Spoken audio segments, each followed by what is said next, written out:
Liverpool and Arsenal, two of the most prestigious football clubs, iconic football clubs, recognisable football clubs on planet Earth. What we are going to do, Turkish and I, is come up with the best 11 to have played for both clubs. Let's start with a goalkeeper. The best goalkeeper in the Premier League era to have played for either Arsenal or Liverpool is? Seaman. Mate, I was on the fence here. And I think that you can easily argue that it is Seaman. It's tight. It's tight. Depends what you want. Modern day, old school. I think it's Alisson. I think it's Alisson factoring in everything. Factoring in what he did for Liverpool. Factoring in the elevation from when he landed at the club. And factoring in the European success. I know we're doing a Premier League 11. Yep. But his contribution to a Premier League team, Alisson effectively took them from nearly men to like serious football club. Yeah, he did help them. But I mean, Seaman's trajectory coming in. Yeah, he's got a few league titles, not just Premier League as well. Yeah, but the two Premier League ones he does have, both double winning seasons, 97, 98, 01, 02. I think Alisson's best attribute is his shot stopping with a hint of distribution. Yeah, but I think Seaman's the better shot stopper. But his distribution is not like, we don't know if it's anything. Yeah, because it was never supposed to be. Yeah, it was just let's hoof it long and win the second ball. That type of football back then. So I lean towards Seaman. Just how good was Seaman? Really, like I think Seaman's legacy is incredibly underappreciated. I think do you know what it is? He's just really unlucky that his defining moments all seem to be losses. Like if you go David Seaman, right? Yeah, exactly that. The immediate thing, you might go Paul Pesky-Salido at Old Trafford, right? 100%. So that's one of the best saves that we've ever seen. That's like Gordon Banks Pele, right? That Pesky-Salido save will go down in history as one of the best ever. But that's the only one. When I think of Seaman, every other image is Naeem from the halfway line, Dietmar Hamann at Wembley from 40 yards, and Ronaldinho in Japan. Yes, that is a shame because you're right. Those images do stay long in the memory, but I think that partly adds to him being underrated because in modern day people just like to look at maybe stats or images and then make judgments of it. Seaman is one of the goalkeepers that I think helped define the Barclays Premier League era in terms of the early 90s, 2000s. It was him and Schmeichel. Yeah, it was him and Schmeichel. And listen, Schmeichel is the best of the lot, right, in my opinion. But it was him and Schmeichel. We often talk about Ruud and Henry and Vieira and Keane in those days. But Seaman and Schmeichel, two solid keepers in goal for both clubs. Schmeichel gets the recognition. Seaman doesn't. Yeah. Those images probably play a part. But in terms of shot stopping, that Pesca-Salido save, what a save. And he was also like, in an era of good goalkeepers. Yeah. David Seaman was undoubtedly England's goalkeeper. 100%. Like, Tim Flowers won the league. 100%. But Chris Woods was a great keeper, Sheffield Wednesday, but David Seaman was one image that I think also goes into defining moments for him is the 96 penalty shootout against Germany. No, against Spain. Spain. The German one they lost, but against Spain. Yeah, Spain. And that kit as well, and he saved Gary McAllister's penalty as well. When we played Scotland, and Gaza did the thing. Yeah. He's had a couple of moments for England as well. The moustache with the ponytail as well. Yeah. So I'm gonna lean towards Seaman, but I understand the Alisson aspect. Yeah, and I understand Seaman. Do we have to agree? No, we don't have to agree. Your team is your team, mate. You are your own individual. Be your own man. I'm going Alisson here, but I totally get it. In terms of Alisson, though, just a quick word on him. Where do you think Alisson ranks? So I don't think his career's done, far from it. But in terms of understanding who he is, I think there's enough now to kind of judge him. He's got enough in the bank, enough data there to look at and really work out where Alisson ranks in the pantheon of great goalkeepers, Premier League goalkeepers. So I'll say some, right? Schmeichel, Seaman, Cech, Courtois, Ederson, Van der Sar, whereabouts, De Gea even, whereabouts do you think Alisson ranks when you compare him to the very best? I think Schmeichel, Van der Sar and Cech are clear. Yeah. I think top three. Schmeichel, Van der Sar, Cech, and Clear. Yeah, and then I think you could make an argument for anyone in terms of all the other names: Seaman, Alisson, De Gea. Yeah, I think then they drop into the next tier below the top three. Yeah. So I think the top three have done what they need to do to be the top three. Yeah. Alisson didn't quite get there, in my opinion. Yeah, I don't think he's there. He's not comparable to Cech. Yeah. But is he the best of the next? Is he the best of the, or at least? But De Gea in his prime. De Gea was. I mean, I've watched him. Who are the other contenders? Like master classes in Pepe goal. Reina. There's a different class here, isn't there? Yeah, that would probably just fall just below that tier as well. So he's in the class with Seaman. He's below the top three, but he's in the comparable to the Seaman. Seaman, De Gea. And I think that's fair. They're top keepers. Yeah, top keepers. Okay, so I've got Alisson. Let's go right back. Can we put the fullback together? Yeah. Mate, you're going to undermine everything that you stand for if you don't do the right thing here. Yeah, but what is the right thing? As an Arsenal fan... Look, he's gone existential. What is the correct decision? Yeah, because as an Arsenal fan or as a Liverpool fan watching, you let me know in the comments, do we claim who these fullbacks are supposed to be? Because the fullbacks are supposed to be Trent and Ashley Cole. That's what I've got. But I don't claim Ashley Cole. And I'm not sure Liverpool fans are claiming Trent at this moment in time. I have nothing but respect for what you're saying. Absolutely nothing but respect. You can claim Ashley Cole. Yeah, I completely. And that's why I will not and cannot. It didn't happen. I completely respect that. Absolutely love the that. Invincibles, but for me, Winterburn. Yeah, I rate it. I'm going for. I have, mate. You were already like top tier in my life, and you've just gone beyond. Mate, I have nothing but respect for that. Thank you. I don't recognise the contribution whatsoever. I have no interest. Did it happen? I have no interest in anything that man did for our club. Yeah, Gael Clichy was good that year. I remember, yeah. Lucky it's not him, but Winterburn for me, and he's got a scorcher against Chelsea as well. Yeah, he did. Yeah. Do you know? It's funny, innit? You know Nigel Winterburn. Whenever you say his name, what I should think is the goal against us, right? A winner in the 3-2. But do you know what I actually think? What? I think of how terrified he was of Paolo Di Canio. Yeah, do you remember that? Paolo Di Canio went like that, jumped out his skin. I remember that. He went to back the referee and you thought otherwise. Let's not do that. Yeah. Very funny. No, I have nothing but respect for you. So you're putting Nigel Winterburn. Yeah, okay. But do you agree that Liverpool fans would, like, if I was a Liverpool fan sitting here, would they say the same thing about Trent as I have done Cole? Because Trent did stay an awful lot longer. If you have an element of bitterness in your football fandom, which I most certainly do. Yes, I do. Like, mate, Idiger Johnson is one of the best footballers I've ever seen play up front for Chelsea, right? That link up, fire and ice, right? We had Idiger Johnson, Jimmy Floyd Hasselbank. I don't recognise Idiger Johnson because he undermined it all for a 6-month loan deal to Tottenham. Yeah, I'm with you. I'm with you. Yeah, don't care. Yeah, I'm with you. I don't care. And that's part of football. Yeah, I've forever loved Damien Duff because he could have gone to Tottenham and he went, I won't do that. I'll go to Newcastle. Yeah. So no, you have to have that in football. I think that's a lost art we have. Yeah, I completely just totally irrational bitterness, and there isn't enough of it in the world. So if there's Liverpool fans out there screaming, we don't claim Trent, who would it be behind Trent? Because really, like we said, we know it's Trent and Cole, but let's say it's Winterburn. Would it be Winterburn otherwise? Is it Winterburn or would it be Robertson? Okay. Would it be Robertson? Yeah, Robertson. If Ashley Cole is a Chelsea player and never played for Arsenal, is the answer not Andy Robertson? I'd say it's Robertson, Lauren. Yeah, I think you're probably right. Robertson, Lauren. Yeah, would Lauren be your contender, not Dixon? Yeah, I love Lauren. Fine. I think we talked about Seaman being underrated. I think he's someone underrated. Yeah, I think he lives with the Ivanoviches, Zabalettas of the world in terms of the Premier League era, right backs, and some of the best there. I think he belongs. So for me, if it's not Trent and Cole, rate this so highly. It's Robertson and Lauren. Okay. I mean, in mine I had Trent and Cole, but I kind of prefer yours. Understandable. Who have you gone for your two centre halves? Bit of old, bit of new. Tony Adams, Van Dijk. Have you? Yeah. Okay. Look, I'm going to defer to your knowledge here. Mm-hmm. I had Tony Adams, Sol Campbell. Yeah, I thought so. I'm trying to be fair here. Obviously, Sol Campbell's got a place in my heart, but you said take the bias out of it.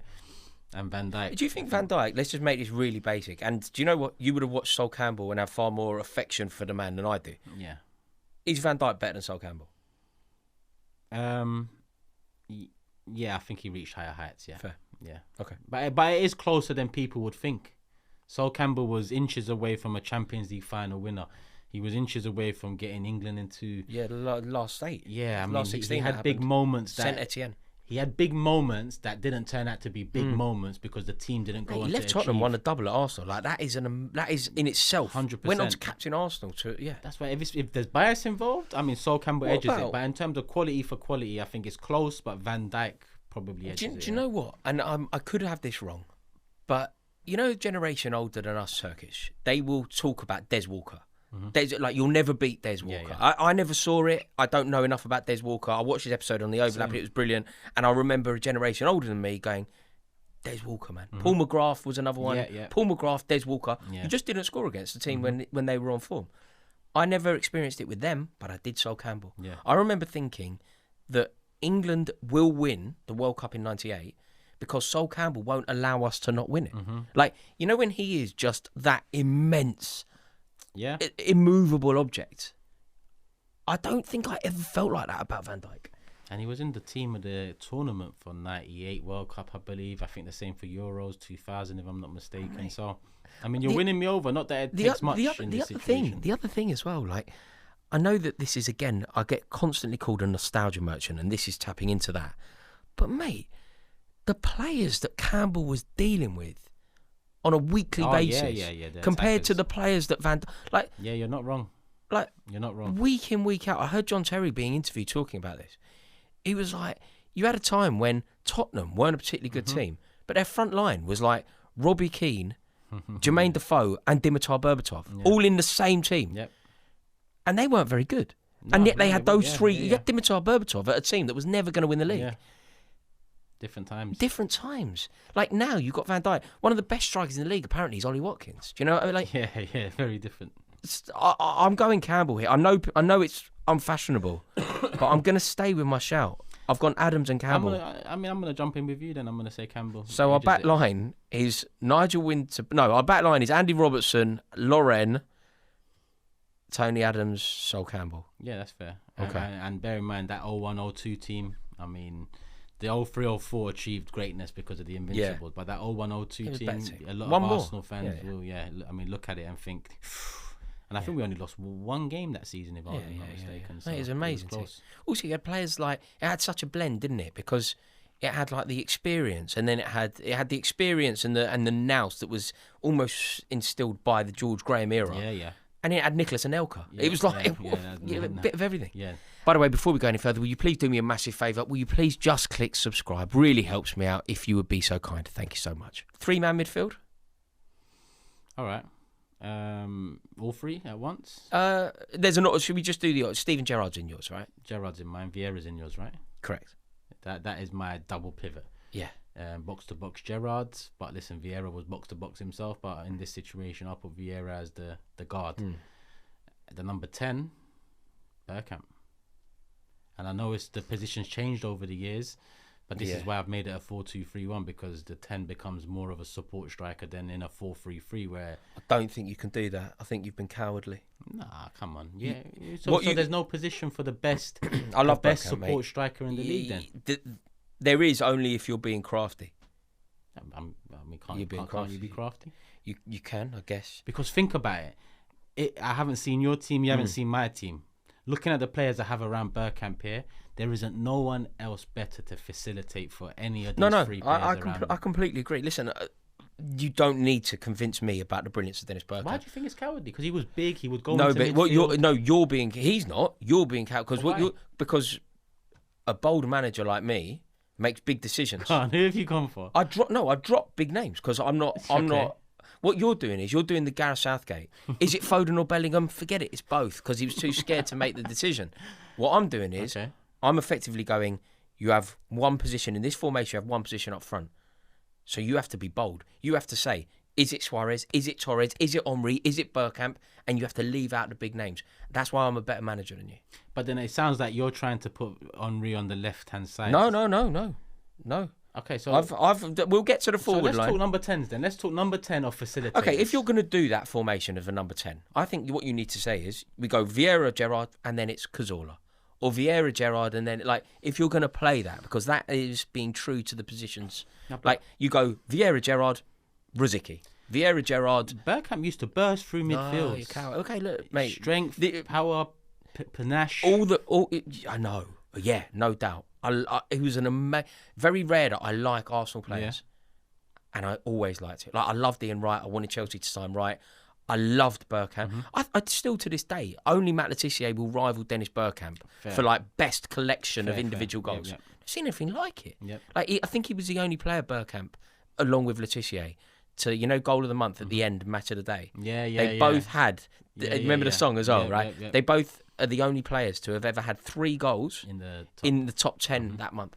Yeah, like you could vote for 3 of their goals. It's amazing.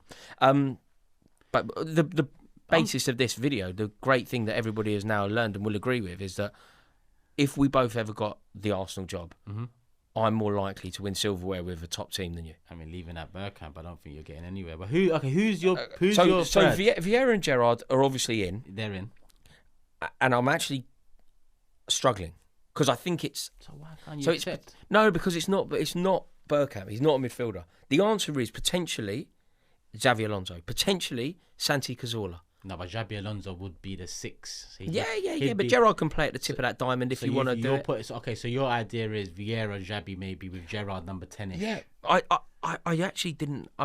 This is one that I was I've written about 4 names, and I was like, I'm interested to hear what you think, and I'll have to come to a conclusion at the end of it. Yep. But what it isn't Bergkamp. I'm sticking with Bergkamp. Is it, in terms of the player that deserves to be in this? It's not Petit. No. It's not Gilberto. Is it Xavi Alonso? Is it Mascherano? Is it Cazorla, mate? I wouldn't. I mean, if we're going there now, I wouldn't eliminate Gilberto or Emmanuel Petit, because as much as Xabi Alonso, we're talking Premier League here, Premier League era, and I know he helped win in Europe for them, and maybe a couple cups along the way. I can't actually remember off the top. But Gilberto was part of the Invincibles. Emmanuel Petit came in and won a double with Vieira next to him, and the World Cup in the same year. If we're taking European achievements of Liverpool's, then I can somewhat add in that. Listen, Petit, that same year that we won the double, he also was integral for the World Cup, slotting through Vieira for the 3rd goal. In the final. So I mean, if we're moving Vieira to box and Gerrard to 10. Then I think Petit or Gilberto have as much shout as a Xabi Alonso or I wouldn't even put Mascherano with them, even though Mascherano was. Let's think of everybody that it could potentially be. Like, is there anything? I'm sticking to Bergkamp, by the way. You're doing Bergkamp. I'm doing Vieira 6. Right. So now you're just helping me formulate my team. Bergkamp 10. I'm trying to assist you into the right direction. Okay. So let's work out who it is if you're not a coward. Is there anybody from the dominant Liverpool team that got to a Champions League final, didn't win it, won it the following year, went all the way in the Premier League, didn't win it, won it? The Jordan Henderson team, the Fabinho. Yeah. Is there anyone from that deserves a mention in this conversation? Maybe by record in terms of Champions League, them winning it, getting so close in the league, but in terms of reputation, no, I don't think Henderson or Fabinho belong with any of the names we've just mentioned. Mesut Ozil. No. I can't. Bergkamp. Ozil quality, most chances created across a league season in Premier League history. En route to beat the record. I think ended with 19 that season, thanks to Giroud and Sanchez missed a lot of chances second half. But for Arsenal, our best creator, whether it's for Ian Wright, whether it's for Nicolas Anelka, whether it was for Thierry Henry, Perez, Overmars, Ljungberg, it was Bergkamp. And I've got the midfield. It's just dawned on me. I've got the midfield. I've done it. It's Steven Gerrard. It's Patrick Vieira at the base of this midfield. It's Steven Gerrard doing what he wants in the number 8 traditional box-to-box midfielder. And Cesc Fabregas. That is actually the team. That is it, isn't it? I've got it right. My team beats yours. Nah, because listen, I love Fabregas, and I even look past his move to Chelsea. I blame Wenger and Arsenal for that. But again, I would not pick, if you give me Fabregas and Bergkamp for the number 10 position, whether it's the new age 10 that's a bit deeper, whether it's the old age 10 which was more support striker, I think Bergkamp is the one. Gerrard, Vieira, Fabregas. Vieira, Gerrard, Bergkamp. Okay, so the front 3 now. Again, I feel like this is just... I had one debate. Everything else is easy. I can put 2 in without any conversation. Same. Right and striker. Right and striker. So Salah, Yep. Salah and Henry. Yep. Okay, great. Signed, sealed, delivered. Salah, no doubt. Henry, no doubt, through the middle. And my debate is Pires Mane. Yeah, same argument here. And I've gone Pires. I know you. It's tight. I mean, you don't. I've edged it to Mane.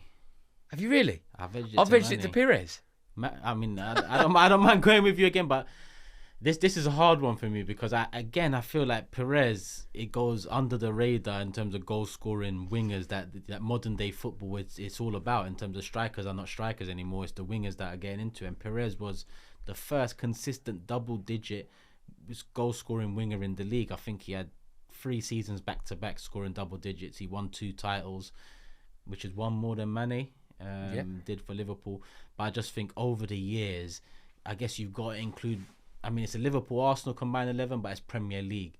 And Mane also did some dirt for Southampton too that led him to Liverpool. And he's got double-digit goal-scoring seasons for pretty much 8-9 seasons in a row, off the top of my head.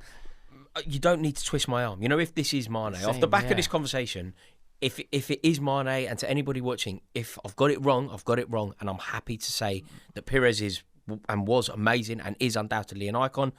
But it's Mane if that's the end of this. Yeah. But sometimes our vision of football is determined by what happens to us when we're young. And that left channel that Arsenal had, I still maintain, is the most scared of anything I've ever been. Yeah. Ashley Cole with Robert Pires in front of him, with Thierry Henry running that inside channel, that Thierry Henry channel down the left, and the link up between Pires and Henry and Ashley Cole going out the outside. Class. I just don't think that it's ever been equalled. I don't think one side has ever been so stacked, so intimidating, and caused Chelsea so many problems. I don't disagree. I mean, you might say Man United's right-hand side with Gary Neville, Cristiano, and Rooney pulling out there a bit. You might say that's probably the closest we got to it, or maybe even comparable. But it's a rare thing to have. Thierry Henry running that left channel and the link up with Robert Pires. Chemistry was. Yeah. I mean, they all had something for each other. Forget what they had individually. Yeah. What they had worked for each other. And they brought that the best. I mean, if we agree that Thierry Henry is undoubtedly one of, if not the best Premier League player of all time, sometimes you have to look at the support cast. Sometimes you have to look at why is Thierry Henry held in such high regard? Yeah. And one of the main answers here, one would be Dennis Bergkamp, no doubt. One would be Arsene Wenger. But you're not going to say many names before you say Robert Pires. No, you're not wrong. And Henry mentions Pires a lot when he's asked about his greatness and who facilitated it. And that's why I lean more towards Mane here. Because again, remember when I said with Bergkamp in the 10, could you imagine Mane and Salah either side? Prime Mane and Salah. The hunger for goals. I think Pires, there was a balance there. Facilitator but goal scorer. Mane was hungry for goals, as hungry as Salah was. Do you remember that first day of the season when Liverpool played Arsenal? Yeah. And Mane scored that mental goal. Was that his debut for them? Or I think it was. From the right-hand side, cuts in left foot, It was kind of like playground goal. Yeah, it was disgusting. Amazing. Absolutely amazing. But Pires, I don't know if this is just being young. I remember being really young. It was certainly one of my first ever European aways. We went to Marseille. We got beat 1-0. Yep. We got tear gas. I went with my dad. I was too young to be there really. Pires scored a winner. Mate, look at the goal. I think we've spoken about it before, right? Trezeguet's goal for France when he lashes it into the roof of the net. Just watch Pires' work. For that, bearing in mind that effectively won France a tournament. Just watch Pires' work. It's mind blowing how good he was. But then again, Mane was unreal. Mane was there was a period where I thought Mane's going to get Ballon d'Or. Yeah, there was a period. Do you remember when Klopp moved him to a false 9, and he became the best false 9 in the world? It's like, wait, why is Geezer? That's why. That's why. Look at it, Rory. Maybe it's Mane. Bergkamp, Henry, who likes to float out. There's no flow to your team. But when Henry floats out there, you've got Mane, who's hungry as anyone to float back in the box. No. I think that mix of Salah and Mane are all about goals. Henry and Bergkamp. There's goals there, but they're about each other as well. Because Henry, let's not forget that 2020 season as well. So he was as much a facilitator as he was an out-and-out gunman. No. Yeah. Do you know the problem that you have? You're against Bergkamp. I'm against it because it's cowardly. And effectively what you are, You're Del Bosque. You think you're Del Bosque, right? You think that you can like be the manager of the Galacticos. Yeah. Remember, the Galacticos didn't win a European Cup, right? No, because there was no balance. This team that I've created, Galacticos won 01-02. Zidane volley. Were they the proper Galacticos? I mean, they signed more after, but yeah. I think the Galacticos was like R9 signed that summer. They won the champion, and then they didn't win a Champions League with him. So there you go. So you're Del Bosque. I'm Mourinho. Mm-hmm. I've created a team that is efficient and a team that will win countless trophies. My team in its entirety. It's Alisson. No, we changed it, didn't we? I like yours better. So my team is Alisson, Lauren and Robertson with Adams and Campbell, Steven Gerrard, Patrick Vieira, Cesc Fabregas, Mohamed Salah, Thierry Henry, and I think Robert Pires. Okay. Let's hear yours in its glory. David Seaman in goal, Lauren right back, Robertson left back, Adams and Van Dijk, Vieira, Gerrard and Bergkamp in the 10. Henry up top, Salah on the right, Mane on the left. Yeah, it's all over the place. You'll be sacked in 6 months. You sure? You'll be sacked in 6 months. I think we've got a treble there on the cards. Let us know who's got this right. Whose team is better? And do you agree with me that Turkish has taken the easy way out here? It's Gareth Southgate. It's Gareth Southgate all over again. Thank you so much for joining me, Turkish. Really do appreciate it. Make sure that you click the link in the description below. You will find a link there to Turkish's YouTube channel. Fantastic content. Make sure that you go and subscribe over there. And like I say, let us know in the comments section whose team is the best. Ta-da.